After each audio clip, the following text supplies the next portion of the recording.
La Bible dit dans Psaume chapitre 74 et le verset 1, Cantique d'Asaph. Pourquoi, ô Dieu, rejettes-tu pour toujours? Pourquoi t'irrites-tu contre le troupeau de ton héritage? Prions. Merci Seigneur pour ta parole. Aide-nous à comprendre. Donne-nous de la sagesse. Ouvre nos yeux. Glorifie ton nom. Dans ton nom, je te prie, Jésus. Amen. Donc, il demande 2 fois à Dieu, pourquoi? Ça, c'est une question qu'on peut facilement demander à Dieu. Mais pourquoi on demande cette question? Parce qu'on voit des choses négatives qui arrivent dans nos vies, des tribulations, des troubles, des problèmes, des difficultés. Et on pense, pourquoi? J'ai beaucoup invoqué le nom du Seigneur. J'ai prié le Seigneur pour qu'il puisse me guider. Je suis soumis à sa volonté. J'ai dit dans mes prières, c'est vrai, je suis soumis à toi, Seigneur, à ta volonté. Que ta volonté se fasse. Que veux-tu que je fasse, Seigneur? Et je le ferai. Et puis, des choses horribles m'arrivent. La chose que Jésus a dit. Les ennemis d'un homme seront ceux de sa maison. Ça m'est arrivé. Donc on peut dire pourquoi. Et des fois on ne sait pas pourquoi. Dieu sait tout et nous savons un petit peu. Donc nous ne savons pas pourquoi. Mais une chose est vraie. Nous savons que c'est dans la volonté de Dieu parce qu'on a demandé et que Dieu peut changer le mal dans le bien. Il peut tout changer. Il peut corriger, il peut bénir et il fera des miracles. Si vous êtes quelqu'un qui est en train de suivre Jésus-Christ avec une vie de prière, vous allez voir que Jésus exauce les prières et il fait des miracles quand il veut. Et une chose qu'il fait, le châtiment des croyants. C'est ça qui est arrivé aux Juifs à ce moment. Ils ont été châtiés, jetés de Jérusalem, et dispersés dans les autres pays. J'aimerais bien être dispersé. C'est ce que je cherche maintenant. Souviens-toi de ton peuple que tu as acquis autrefois, que tu as racheté comme la tribu de son héritage. Souviens-toi de la montagne de Sion, où tu faisais ta résidence. Ça a été exaucé. Dieu n'oublie rien. Il n'oublie pas ses peuples. Il n'oublie pas ses promesses. Il n'oublie pas l'avenir qu'il a destiné. Dieu n'oublie pas. Il nous aime. Il guide nos pas. Il n'a pas oublié les Juifs là. Dieu a fait une promesse à Abraham, Isaac et Jacob qu'Israël deviendra un grand pays. En réalité, ça va devenir le plus grand pays du monde. Jérusalem, c'est la capitale d'Israël. Oh oui, mais Jérusalem sera la capitale de tout le monde quand Jésus revient. Capitale du monde, c'est quelle ville? Jérusalem. Dans le plan de Dieu, dans le dessein de Dieu, ça va arriver.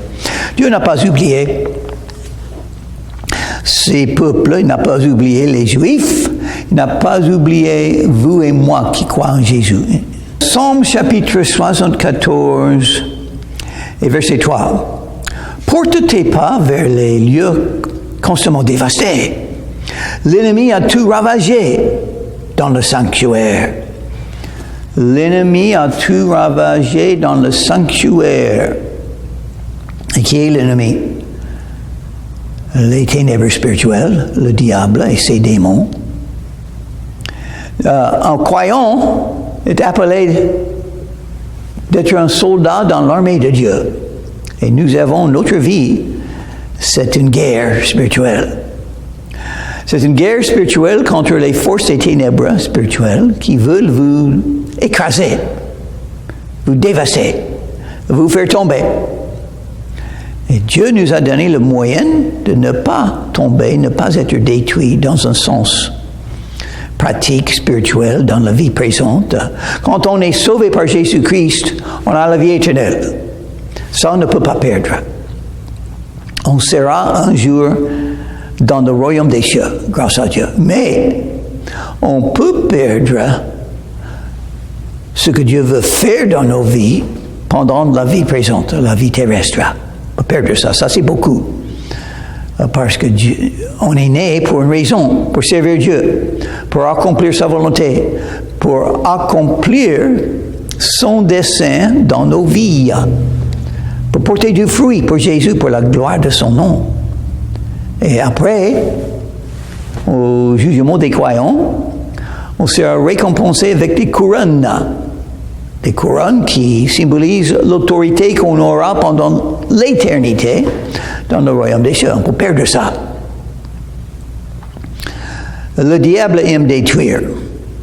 Il est celui qui détruit. Il détruit les vies. On voit un enfant, un joli enfant, beaucoup de possibilités pour la vie de cet enfant. Cet enfant a des capacités. Cet enfant aura des possibilités, des portes ouvertes, des opportunités.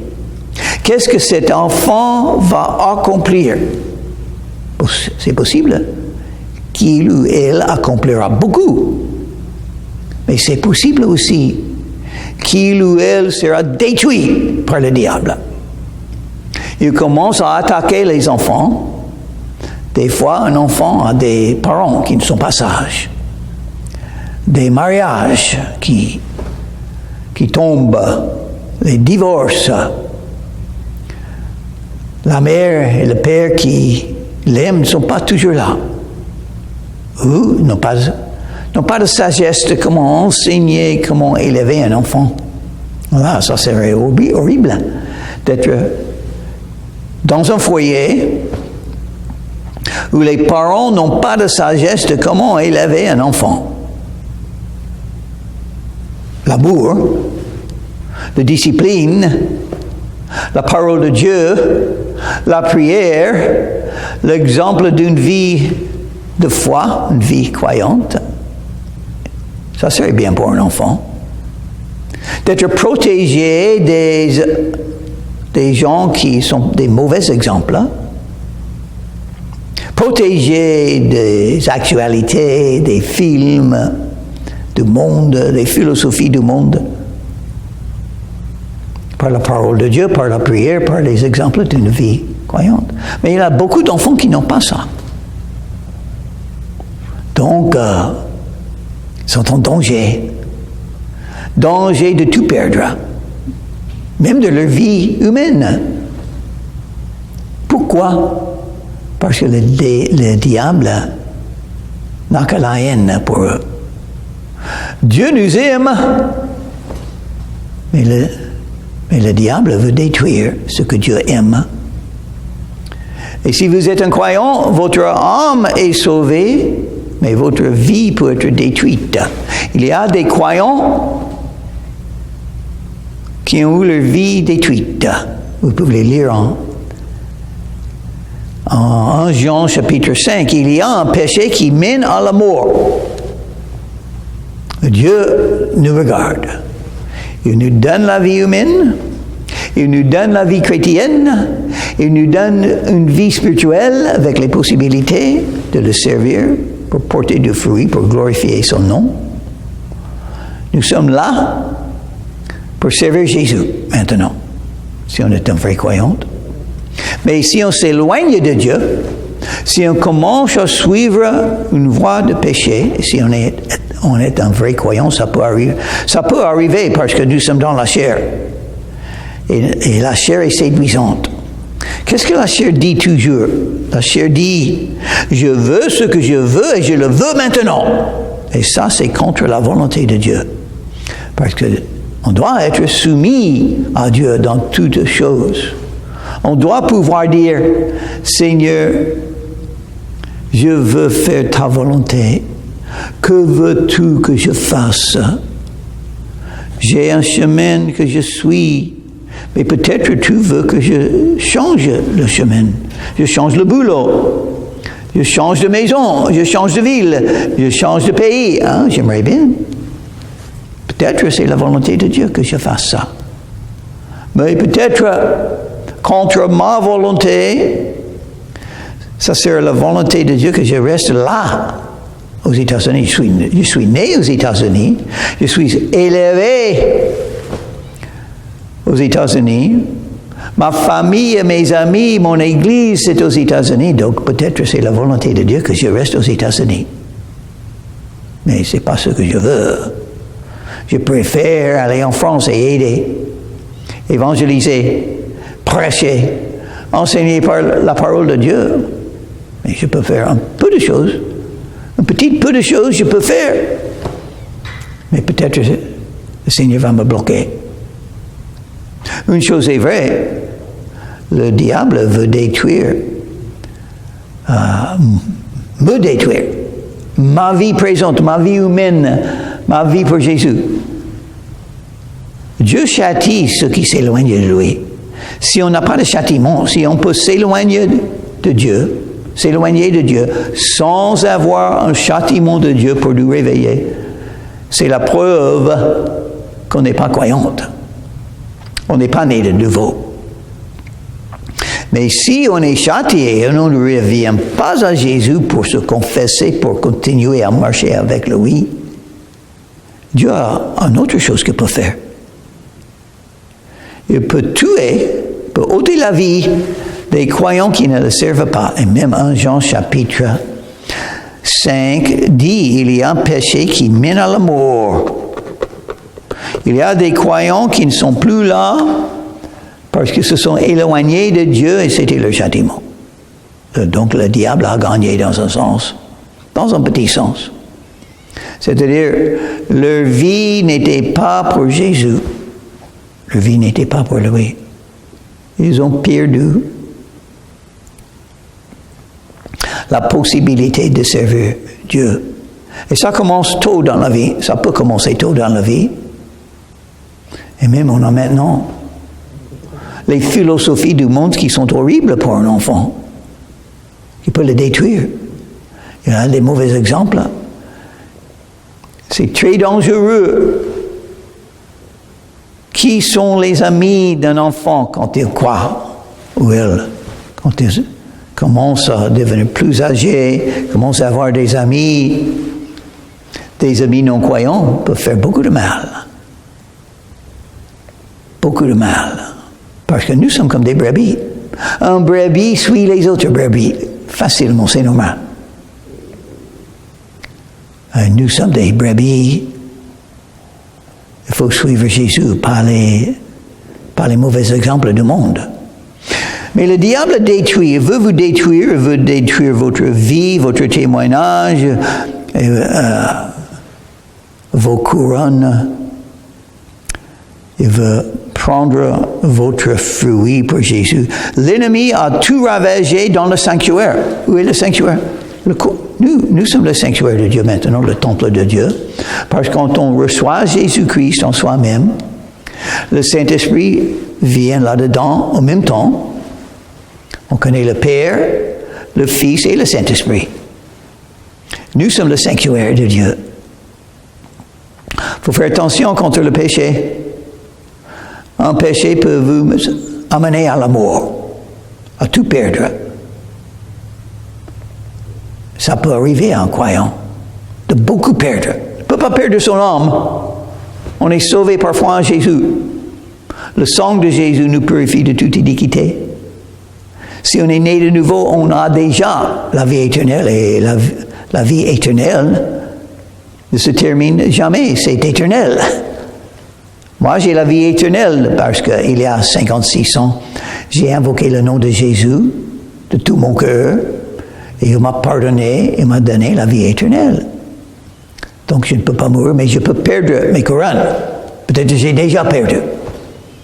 Je peux perdre des couronnes que Dieu voulait me donner si je ne suis pas fidèle à l'appel que Dieu me donne, si je deviens rebelle, en rébellion contre la volonté de Dieu. si je m'éloigne de Jésus, si je prends un chemin qui n'est pas la volonté de Dieu, je peux perdre tous les fruits que Jésus voulait me donner. Et heureusement, Jésus est plus puissant que le diable. Donc, il dit, verset 4, « Tes adversaires ont rougi au milieu de ton temple. Ils ont établi pour signe leur signe. On les a vus pareils à celui qui lève la cognée dans une épaisse forêt. Et bientôt, ils ont brisé toutes les sculptures à coups de hache et de marteau. » Les gens qui détruisent, le diable qui détruit. Attention, Jésus est le sauveur, il sauve. Il veut sauver votre vie aussi bien que votre âme. Mais le diable veut le détruire. Il a ses marteaux. Le diable a ses moyens de vous détruire. Mais Dieu nous a donné quelque chose. Les armes spirituelles pour cette guerre spirituelle. Vous pouvez en lire. Éphésiens chapitre 6. Le casque du salut. Vous êtes sauvés. Rien ne peut vous tuer maintenant. Votre âme est sauvée par Jésus. Et vous avez cette assurance, vous êtes sûr que vous êtes sauvés. Vous aimez votre salut. Vous avez la joie grâce au fait que vous êtes sauvés. Vous savez que le jour de votre mort serait le premier jour que vous serez dans le paradis. Donc vous n'avez rien à craindre. Le casque du salut. Vous avez la justice, c'est-à-dire Jésus est votre justice. Personne ne peut vous accuser maintenant. Vous êtes entièrement pardonné. Vous êtes donné la justice de Jésus-Christ. Dans les yeux du Père, il vous voit un saint parce que vous avez la justice de Jésus donnée à votre compte, gratuitement. C'est la justification par la foi. Et vous faites la justice. C'est très important. C'est votre désir. Faire ce qui est juste. Vous ne demandez pas, qu'est-ce que je dois faire pour profiter? Qu'est-ce que je veux? Non, vous demandez, qu'est-ce qui est droit à faire? Si je dois souffrir, je vais souffrir. Si je dois perdre, je vais perdre. Tout ce que je me demande, qu'est-ce qui est droit dans cette situation? Qu'est-ce qui est droit à faire? Que le Seigneur nous donne la grâce à faire nos décisions par ça. Et la justice, la vérité. La cuirasse de la vérité. Jésus est la vérité. Nous savons la vérité. Ce sont les mensonges qui nous attaquent. Mais nous avons un réconfort dans la vérité. Nous parlons de la vérité parce que nous savons la vérité. Nous disons la vérité. La vérité, c'est quoi? Je crois en Jésus, il m'a sauvé, donc je le dis. Je le dis aux autres. La vérité, Jésus est la lumière du monde, donc je le dis. Je le dis aux autres. La vérité, Jésus est mort pour tout le monde et il veut sauver tout le monde et je le crois, donc je le dis aux autres. Et mes pieds ont l'évangile de la paix. L'évangile, la bonne nouvelle. Le monde a beaucoup de mauvaises nouvelles. Moi, je n'aime pas les mauvaises nouvelles, les mots négatifs. Je n'écoute pas. Mon objectif est de ne pas les dire. Ne pas parler des choses méchantes, de la méchanceté. Ne pas parler des choses négatives. Ne pas penser. J'aime beaucoup les paroles positives de la Bible. Je peux en réfléchir, je peux m'en réjouir, je peux aimer, je peux penser les choses positives. Et l'Évangile, c'est le message positif pour le monde. Vous êtes un pécheur, mais vous pouvez être sauvé. Jésus vous aime. Il est mort pour vous. Vous pouvez le connaître. Vous pouvez le rencontrer par la prière. Et vous pouvez être sauvé, avoir la vie éternelle, pour vivre éternellement dans le royaume des cieux. Vous pouvez être celui qui vaincra le diable. C'est le message de la paix. Vous pouvez avoir la paix avec Dieu. La paix en connaissant que vous êtes pardonné. La paix en connaissant Dieu comme votre sauveur, une relation personnelle avec lui. La paix. Au lieu de la rébellion. La paix, c'est beaucoup mieux que la rébellion. Si vous avez la paix, vous n'avez pas de crainte, pas de soucis. Vous aurez l'assurance que Jésus est là pour vous. Et vous avez l'épée de l'Esprit qui est la parole de Dieu. La merveilleuse parole de Dieu. Une des raisons que vous assistez dans les réunions des croyants, des églises, pour écouter la parole de Dieu. Écoutez la prédication de la parole de Dieu. Jésus a dit à Pierre, après la résurrection, « M'aimes-tu, Simon? Si oui, Seigneur, tu sais que je t'aime. Paie mes brebis, Jésus a dit. Paie mes brebis. Comment paître les brebis? La parole de Dieu, c'est la nourriture spirituelle. Dieu vous a donné l'épée de l'Esprit. C'est une arme offensive pour vaincre le diable. Quand Jésus a été tenté 3 fois par le diable lui-même, Jésus a gagné la victoire. Qu'est-ce que Jésus a fait? Il a cité la Bible 3 fois. Jésus connaissait bien sûr, c'est sa parole, il connaissait la Bible. Il pouvait le citer n'importe quand, à n'importe qui, au diable même, dans des situations, des tentations. Vous êtes tenté, qu'est-ce que la Bible dit? Il ne faut pas mentir. Il ne faut pas tuer. Il ne faut pas commettre l'adultère. Qu'est-ce que la Bible dit? Il ne faut pas avoir d'autres dieux devant vous. Jésus est le premier. Jésus est la priorité. Aimez Dieu avec tout le cœur, toute la pensée, toute l'âme et toute la force. Aimez votre prochain comme vous-même. Aimez les frères et les sœurs en Christ.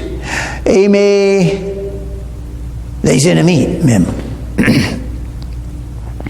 Notre victoire vient par l'amour, la foi et la paix. Et nous avons le bouclier de la foi qui bloque les flèches brûlantes du diable.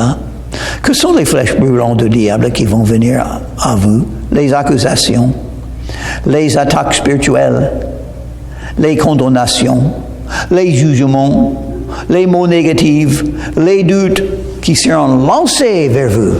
Mais le bouclier de la foi va les détruire. Ils ne vont pas vous arriver.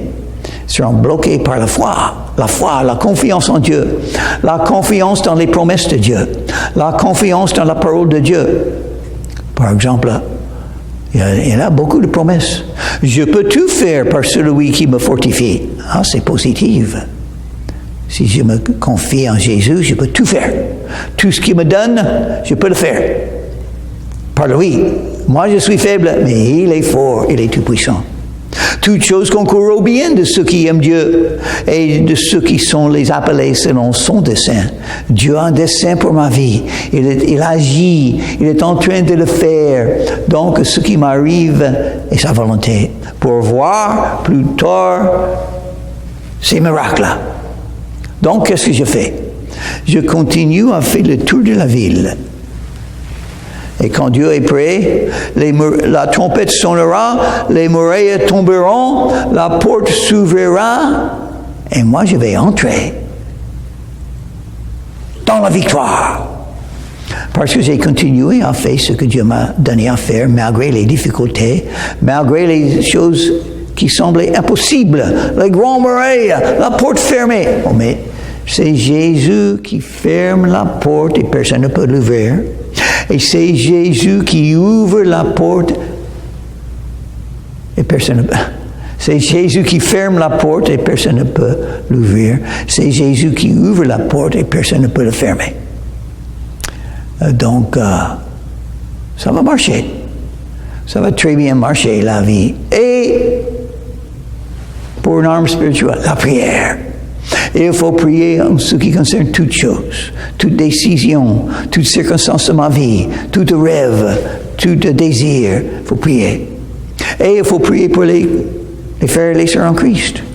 Ils ont les demandes de prière. Ils ont les besoins. Ils ont les difficultés, des problèmes de santé, des problèmes de finances, les nécessités de croître dans la foi, les frères et les sœurs. Un bénéfice de participer dans des réunions des croyants, c'est la communion fraternelle. Par la communion fraternelle, vous allez prier pour vos frères et vos sœurs. Vous allez mieux connaître vos frères et vos sœurs et vous allez comprendre comment prier pour eux. Il faut prier. La prière donne la victoire. Jésus a beaucoup prié le jour avant de mourir sur la croix. Tard la nuit, il a beaucoup prié. Il a prié pour gagner la victoire. Il a prié pour pouvoir faire la volonté du Père. Il a prié pour vaincre le diable. La puissance de la prière, il faut prier. Il faut apprendre à prier. Les groupes de prière sont très importants. Quand les croyants prient ensemble pour que la volonté de Dieu se fasse, pour que les non-croyants soient sauvés, pour que nous puissions avoir la victoire sur le diable, pour que nos désirs et nos demandes puissent être exaucés, pour que nous puissions croître dans la foi, pour que nous puissions être plus forts pour vaincre le diable et pour glorifier le nom de Jésus-Christ, pour que nous puissions faire la volonté de Dieu et pas notre propre volonté. Oh, Dieu est bon. Il nous a donné les armes spirituelles pour pouvoir vaincre l'ennemi. Nous avons des ennemis qui veulent nous détruire. Ça va arriver de temps en temps. Heureusement, ce n'est pas tout le temps. Nous avons des jours de paix, des jours de joie. Mais de temps en temps, vous serez attaqué par des choses spirituelles. Il faut être prêt. Vous pouvez rester ferme sans tomber si vous avez toutes les armes spirituelles.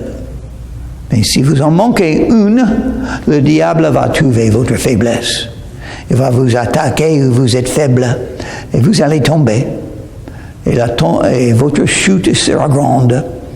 Et vous pouvez beaucoup souffrir simplement parce que vous n'avez pas assez de sagesse de connaître Éphésiens chapitre 6. Commençons avec le verset 10. Toutes les armes spirituelles, il faut les avoir. Il faut les mettre en pratique. Sinon, vous allez tomber. Ça, je peux donner la prophétie. Si vous n'avez pas toutes les armes spirituelles, vous allez tomber. Vous allez vous éloigner de Jésus et votre chute sera grande. Vous aurez la honte. Vous allez perdre et vous serez peut-être écrasé sans pouvoir vous lever.